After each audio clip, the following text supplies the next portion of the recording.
and I'm from Nepal.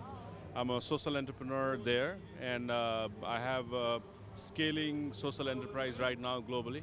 My business is called Health at Home, and it's bringing healthcare services to people's home. And we use both online offline version of it. So we have hardcore service delivery products like doctor visit, nurses, physiotherapists for last 10 years. So we are across the country, plus we are also expanding in new countries like India, Indonesia. And I just came here as a guest and also as a moderator for a panel. So I'm actually looking after a healthcare domain as an expert. Yeah.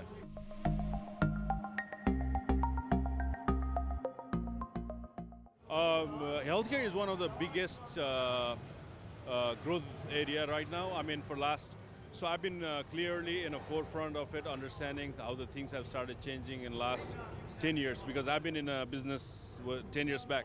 And in 5 years, it started changing the course because technology started becoming mature, and the biggest area of intervention started happening in healthcare. Like big data, AI, IoTs. If you think about it, there's a lot of sensors.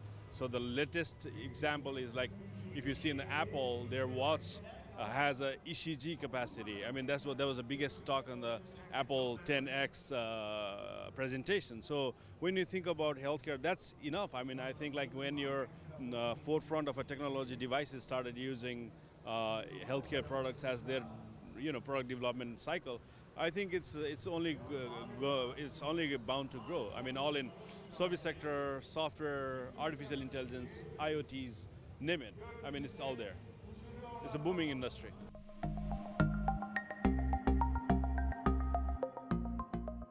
Yeah, quite a bit. I mean, like for example, I was moderating a panel of healthcare, and I met Azerbaijan University innovation head.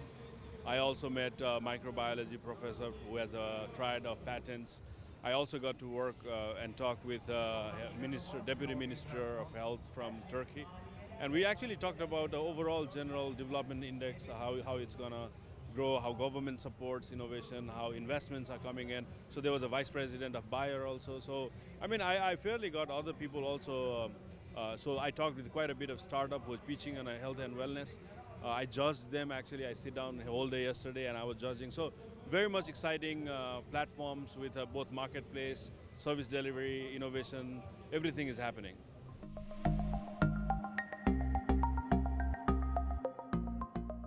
Well, I mean, this is a big thing. I mean, it's one of the biggest event I've seen on a performance level, where you have a lot of real life things happening, right? A lot of kids coming in, trying to see air show, and also opening of a new airport, which is gigantic. Like, I mean, it's one of the world's biggest airport. So, I mean, putting that and startup also is a kind of a new way of doing, community engagement as a kind of a new tool to engage a global community to come together. And kind of what Turkey has done is amazing as a guest, like bringing us here, flying in from 200 different spots, 40, 50 different countries. So it's a phenomenal networking event. I mean, it's a phenomenal exposure for a lot of budding startups, and also a great exposure for a startup, and not only startup, all the business and enterprise community, investors, mentors, networkers. So it's a very good event.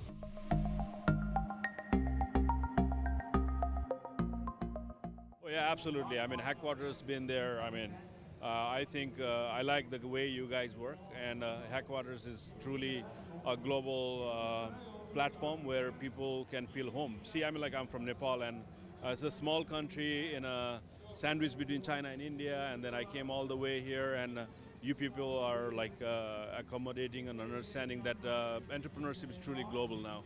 And I think Hackquarters is perfectly situated in the right place and the right time with the right people. Yeah. I feel like next year definitely, yes.